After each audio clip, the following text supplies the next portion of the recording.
بتایا اور اپنے صحابہ پر عمل کے ذریعے عمل کرایا اور بتایا کیسے دین کو سمجھیں، کیسے دین کو عمل کریں. جو یہ طریقہ جو اللہ کے رسول کا تھا کہ کیسے دین کو سمجھیں، کیسے دین پہ عمل کریں، اسی کو طریقہ کہا جاتا ہے، منہج کہا جاتا ہے. اور جن لوگوں نے اس پر عمل کر کے دکھایا ان کو سلف کہا جاتا ہے. السلام علیکم ورحمۃ اللہ وبرکاتہ. ان الحمد للہ نحمده ونستعینه ونستغفره ونعوذ بالله من شرور انفسنا ومن سيئات اعمالنا. من يهده الله فلا مضل له ومن يضلل فلا هادي له. واشهد ان لا اله الا الله وحده لا شريك له واشهد ان محمدا عبده ورسوله. اما بعد اعوذ بالله من الشيطان الرجيم. ومن يشاقق الرسول من بعد ما تبين له الهدى ويتبع غير سبيل المؤمنين نوله ما تولى ونصله جهنم وساءت مصيرا. حضرات، آپ لوگ اطمینان سے بیٹھیں اور بات سنیں. میں کوئی جوشیلی تقریر چیخنے چلانے والی تقریر نہیں کروں گا، اور جو موضوع دیا گیا ہے وہ بہت ہی اہم اور علمی ہے. وہ بہت غور سے سنیں گے تب آپ کو سمجھ میں آئے گا. موضوع دیا گیا ہے منہج سلف کیا ہے. یہ نہ دیا گیا ہے منہج سلف.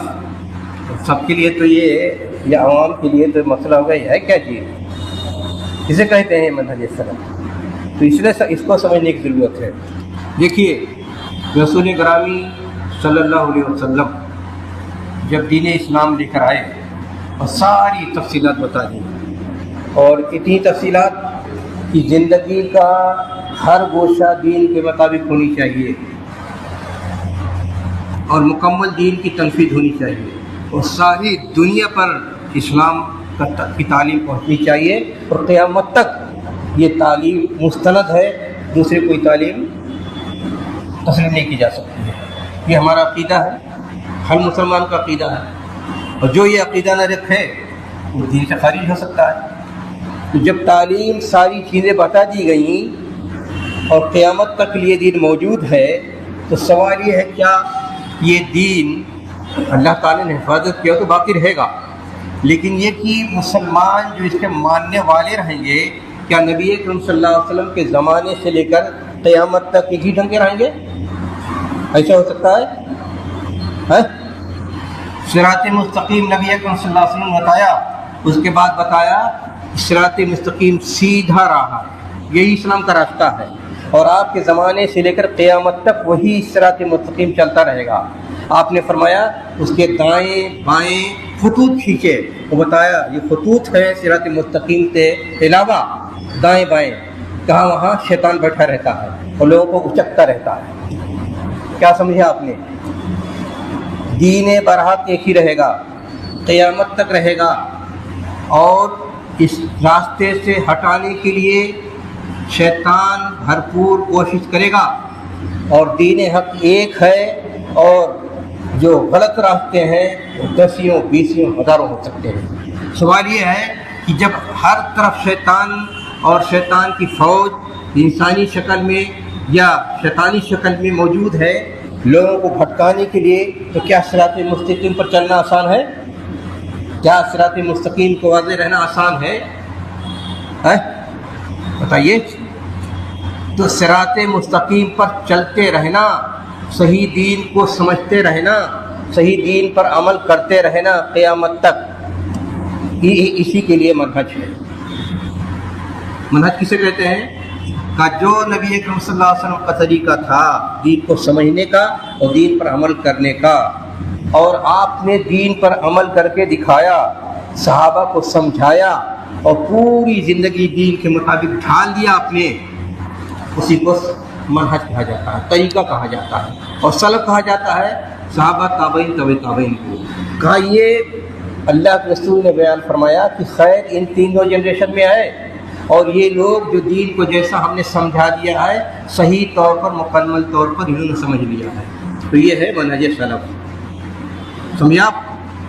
صحابہ سلف میں ہیں، تابعین سلف میں ہیں، اور تبع تابعین سلف میں ہیں۔ صحابہ مکمل سلف میں ہیں، ان میں سے ایک بھی ہر صحابی مستند ہے۔ تابعین میں جو صحابہ کے طریقے پر ہے وہ مستند ہے، تبع تابعین میں جو صحابہ کے طریقے پر وہ مستند ہے۔ تو بتایا کہ رسول پاک نے کہ جو دین ہم نے اللہ تعالیٰ کی طرف سے لے کے آیا ہوں قرآن و سنت کی شکل میں، اس کو سمجھنے کے لیے اور اس پر عمل کرنے کے لیے ضروری ہے وہ ایک طریقہ ہو۔ ظاہر اگر چھوڑ دیا جائے ایسے ہی کہ جو اپنے من سے کرو، جاؤ جیسا دین سمجھو اور جیسا قرآن حدیث سمجھو اپنے مطابق کرو، تو کیا دین کوئی باقی رہے گا؟ ہر آدمی اپنے حساب سے کھینچے گا۔ اور اتنا زور دیا گیا کہ اتحاد ہونا چاہیے، تفرق نہیں ہونی چاہیے، شیطان کا راستہ یہ ہے، صحیح راستہ یہ ہے، اس کے باوجود آج کوئی کمی ہے؟ ہر ڈھنگ کے گمراہیاں موجود ہیں۔ تو یہ جو صحیح دین کو جاننے کے لیے رسول گرامی صلی اللہ علیہ وسلم نے طریقہ بتایا اور اپنے صحابہ پر عمل کے ذریعے عمل کرایا اور بتایا کیسے دین کو سمجھیں، کیسے دین کو عمل کریں۔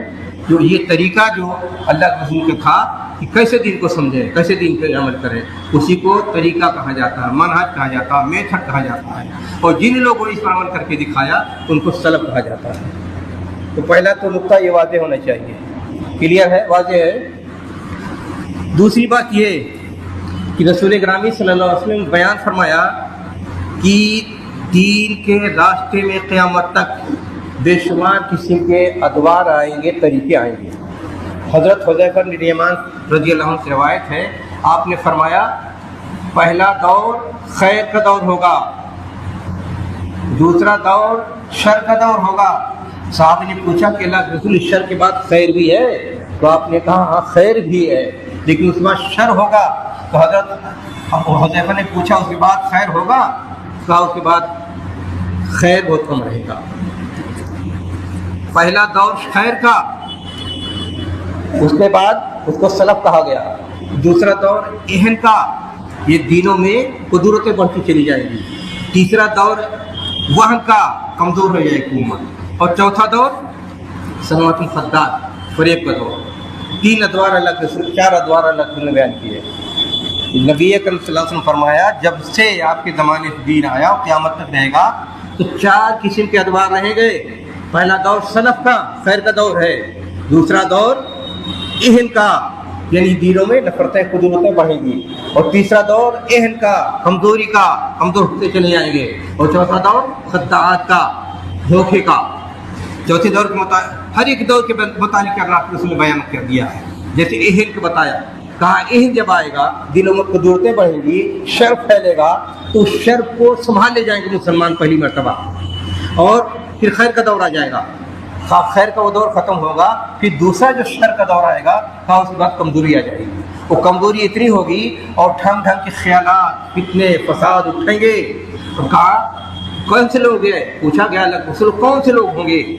کہا وہ اپنے ہی لوگ ہوں گے، آپ کی زبان بولیں گے، آپ کے انداز میں رہیں گے، آپ جیسی باتیں کریں گے، لیکن وہ جہنم کے دروازے پر کھڑے ہوں گے۔ بلائیں گے آؤ، ان کی بات مانو گے، جہنم میں چلے جاؤ گے۔ کہا یہ کمزوری کا دور ہوگا۔ چوتھے دور کے بارے میں بتایا جو آج چل رہا ہے، کا سنوات الخداعات۔ رسول گرامی صلی اللہ علیہ وسلم نے فرمایا ستاتی علیکم سنوات الخداعات یصدق فیہا الکاذب ویکذب فیہا الصادق ویؤتمن فیہا الخائن ویخون فیہا الامین ویتکلم فیہا الرویبضہ۔ قیل یا رسول اللہ ما الرویبضہ؟ قال الرجل التافہ یتکلم فی امر عامہ۔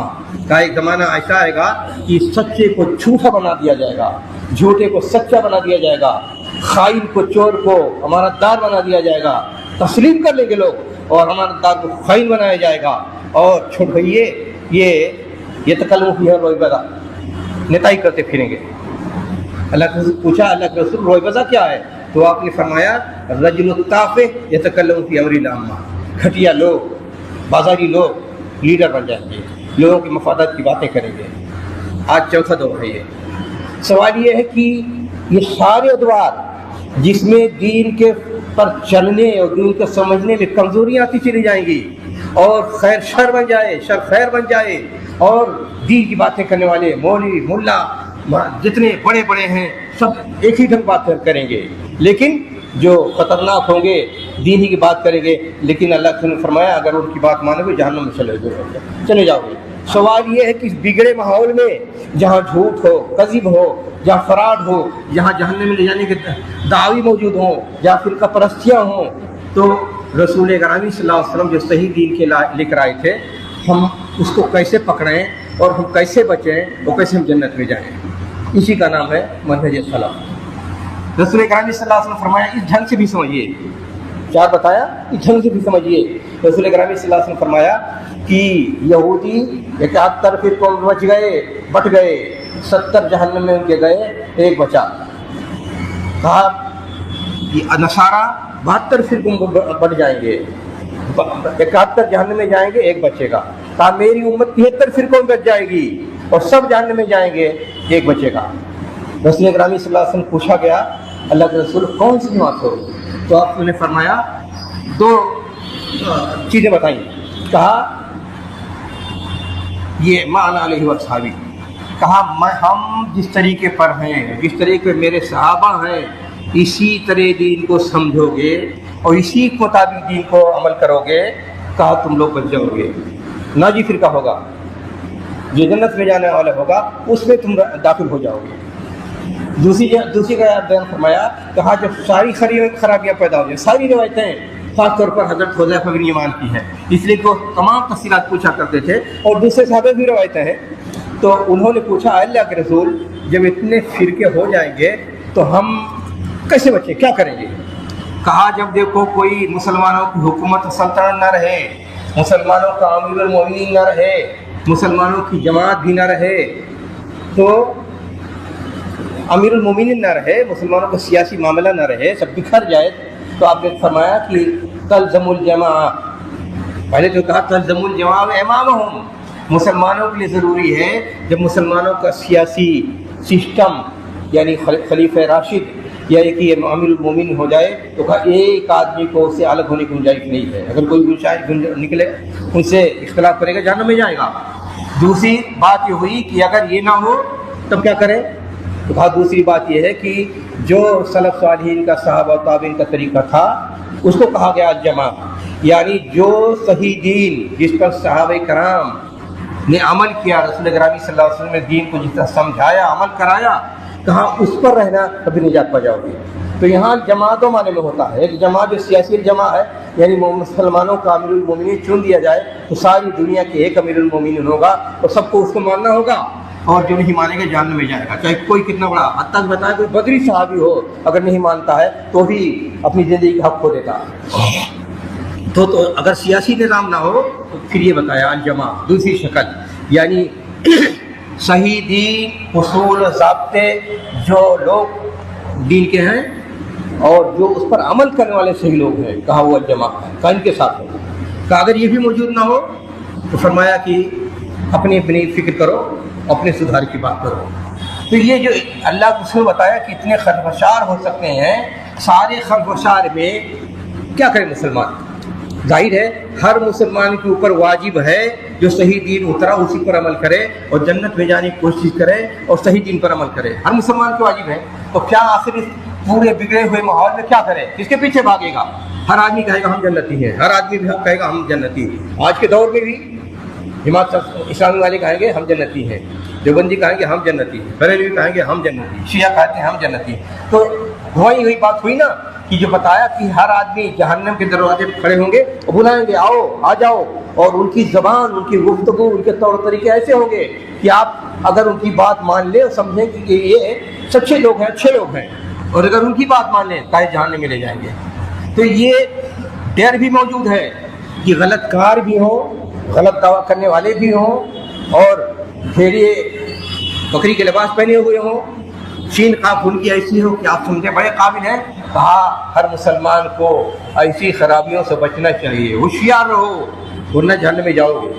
تو منہج سلف اس لیے ہے تاکہ قیامت تک جو دین کا صحیح مفہوم ہے، صحیح دین کو سمجھیں، اس پر عمل کریں، اور جو فرقہ ناجیہ ہے اس میں جائیں، اس میں داخل ہوں۔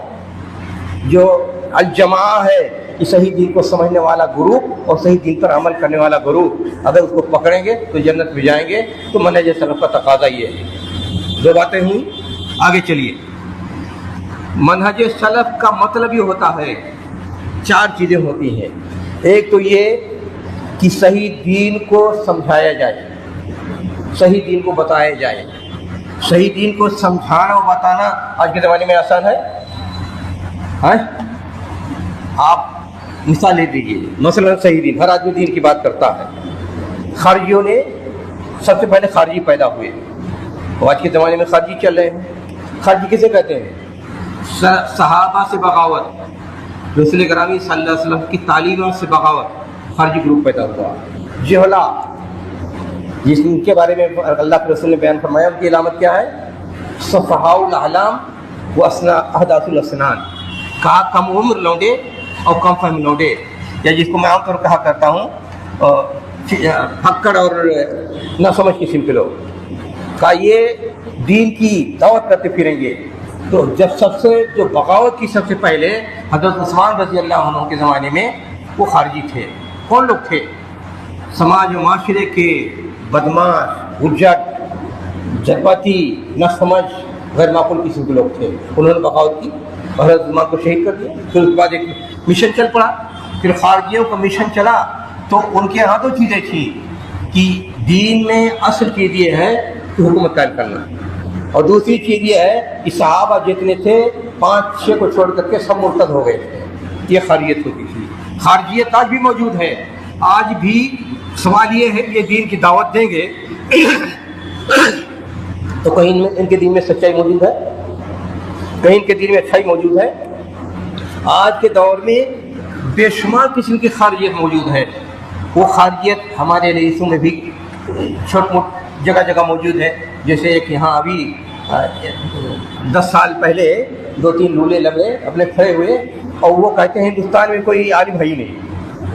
کہتے ہیں ہندوستان میں کوئی عالم ہے ہی نہیں، اور خود جاہل ہے، اور 2-4 کتابیں پڑھ کر کے کہتے ہیں یہی اصل دین ہے کہ ہم خود دین کو پڑھیں.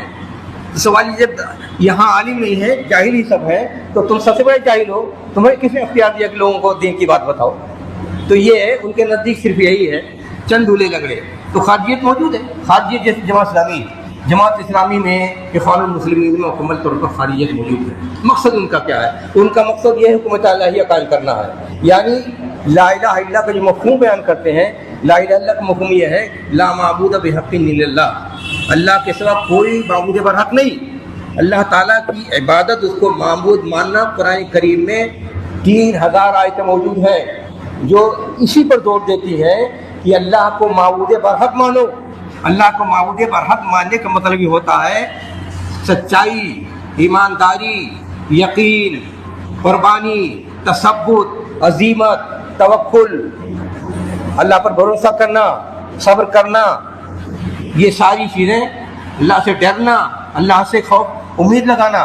کہا لا الہ الا اللہ کے سارے تقاضے ان کو ماننا ضروری ہے. اس ڈھنگ سے اللہ تعالیٰ کے معبود کو ماننا ضروری ہے. محبت کرنا، اطاعت کرنا. کہا یہ لا الہ الا اللہ کے تقاضے ہیں. آدمی صرف زبان سے کہہ دے لا الہ الا اللہ اور یہ ساری چیزیں اس کے اندر موجود نہیں ہو، سچائی موجود نہیں ہو، یقین موجود نہیں ہو، شبہ اس کے اندر موجود ہو، علم موجود نہیں ہو، جہالت پر بھاگتا پھرتا ہے، اس کے لیے قربانی دینے کا جذبہ موجود نہیں ہو، توکل موجود نہیں ہے، صبر موجود نہیں ہے، اطاعت موجود نہیں ہے، محبت موجود نہیں ہے، تو اس کا مطلب اللہ کو صحیح معنی میں معبود نہیں مانتا. تو یہ جو اللہ کے رسول صلی اللہ علیہ وسلم بتایا، یا سلفیت کا تقاضا یہ ہے کہ اللہ کو معبود مانو، تو اس طرح معبود مانو. لیکن ان لوگوں کے یہاں کیا ہے؟ ان لوگوں کے یہاں یہ ہے کہ نہیں، اسلامی حکومت قائم کرنا ہے، اسلامی حکومت قائم کرنا اصل مطالبہ یہی ہے.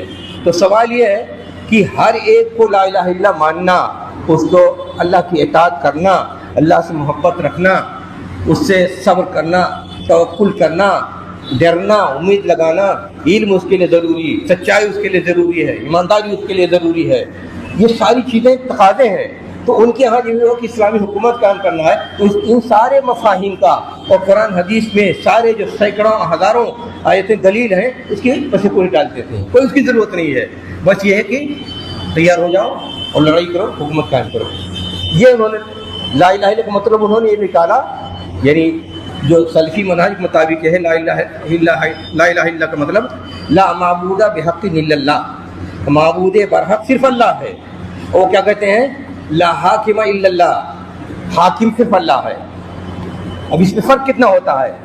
معبود ہونے کا مطلب یہ ہے کہ آپ کو نماز پڑھنی پڑے گی، آپ کو اطاعت کرنی پڑے گی، آپ کو علم سیکھنا پڑے گا، آپ کو یقین پیدا کرنا پڑے گا، آپ کو جہل کو دور کرنا پڑے گا، آپ کو شک دور کرنا پڑے گا، آپ کے اندر توکل آنی چاہیے، آپ کے اندر اللہ سے دین سے محبت ہونی چاہیے، آپ کو اللہ تعالیٰ کی اطاعت کرنی چاہیے، صبر ہونا چاہیے. ان سب کی کوئی ضرورت نہیں. بس اللہ حکومت قائم کرو. حکومت قائم کرنے کے لیے جو کہتے ہیں وہ نماز بھی اصل نہیں ہے، نماز اصل میں ٹریننگ ہے اسلامی حکومت قائم کرنے کے لیے. نتیجہ یہ ہے کہ تمام معنی کو چھوڑ دو تو دنیا میں جتنے عام لوگ حکومت قائم کرنے کے لیے کام کرتے ہیں ویسے بھی کام کرتے ہیں. اور ہوا یہی کہ ان لوگوں نے حکومت قائم کرنے کے چکر میں آج کتنے پالے بدلے، کتنا رنگ بدلا. اور یہ کہ حکومت قائم کرنے کے سلسلے میں پورے عالمی اسلام میں کتنا انہوں نے فساد پھیلایا جانتے ہیں؟ کم سے کم ان لوگوں نے مل کر کے، اخوانی، جماعت اسلامی اور شیعوں نے مل کر کے 50 سال کے اندر کم سے کم 50 لاکھ مسلمانوں کو مارا پورے عالمی اسلام میں. پاکستان، افغانستان، بنگلہ دیش، سعودیہ، Iraq, Kuwait, Iran, Morocco, Syria, Jordan, ان تمام ممالک میں جتنا انقلاب لانے کی کوشش کی ہے الجزائر 50 لاکھ لوگوں کو مارے گئے. یہاں ایک انسان کو ناجائز غلط طور پر اگر مار دیا جائے، اسلام کا کنسپٹ کیا ہے؟ من قتل نفسا بغیر نفس فکانما قتل الناس جميعا. اگر نہ کسی ایک آدمی کو مار دو تو گویا پوری انسانیت کو قتل کر دیا. یہ جب دین کو صحیح طور پر نہیں سمجھا اور یہ کہ حاکمیت صرف ہونی چاہیے، اس کا نتیجہ یہ ہوگا 50 لاکھ لوگ مار دیے گئے تو کوئی شرمندگی نہیں. باقی ہے کہ جتنی اور ظلم زیادتی ہوئی، جتنا خیانتیں ہوئی، جتنا بدماشیاں ہوئیں، جتنی لوٹ بچی، جتنا مال پر لوٹ مچا، جتنا آپس میں خلفشار انتشار پیدا ہوا، اس کو آپ گنتے جائیے. اب اگر کوئی آدمی آئے اور یہ کہے کہ بھائی آؤ جماعت اسلامی کی طرف آؤ، مودودی کی طرف آؤ، تو منہج سلف آپ کا کیا کہے گا؟ جاؤ گے لوٹ مچانے کے لیے؟ جاؤ گے قتل کرنے کے لیے؟ اچھا یہی نہیں، ان کے ہاں یہ ہے کہ چونکہ خاریت ہے، صحابہ جتنے ہیں صحابہ کی کوئی حیثیت نہیں ہے. دیکھو نا، عام چلتے پھرتے جتنے ہیں مودودی کے لوگ وہ صحابہ کو سمجھتے ہیں ہم شما کی بات ہے. ان کے ہاں بھی تشیع کی بھی غلبہ، خاریت کا غلبہ. نتیجہ یہ ہے کہ صحابہ کی حیثیت، ہر صحابی، جتنے صحابی ہیں ان کے بارے میں ہمارے اوپر حقوق 5 حق ہیں، 6 حق کم سے کم ہیں. پہلا حق یہ ہے کہ ان کے لیے دعا کریں، دوسرے حق یہ ہے ان کے لیے مغفرت کریں، تیسرا ان کے لیے رضی اللہ عنہم کہیں، چوتھا یہ اگر ان کے درمیان کوئی اختلاف ہوا ہو تو زبان بند رکھیں، اور 5واں حق یہ ہے کہ ان کی خوبیوں کو بیان کریں. یہ ان کے ہمارے اوپر حق ہے. اگر صحابی کو آپ نہیں مانتے ہیں تو آپ قرآن کو نہیں مانتے ہیں، آپ رسول کو نہیں مانتے ہیں، آپ جبریل کو نہیں مانتے ہیں، آپ اللہ کو نہیں مانتے ہیں. یہ صورتحال موجود ہے.